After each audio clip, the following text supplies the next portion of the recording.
আসসালামু আলাইকুম। আমি অনেক সময় বলি যে ডিসি মোটর দিয়ে পানি দিতে হবে। ডিসি মোটর দিয়ে অনেকেই চিনে না।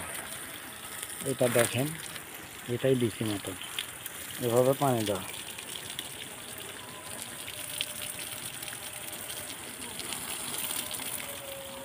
ডিসি মোটর দিয়ে পানি দিয়ে খুবই সুবিধা,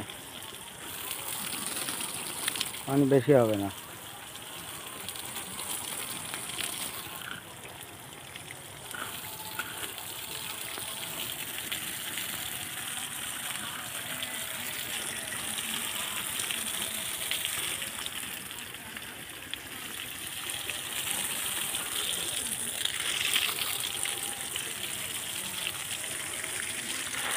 এভাবে ডিসি মোটর দিয়ে পানি দিয়ে দেবেন, এই দিক থেকে মাটি তুলে দেবেন।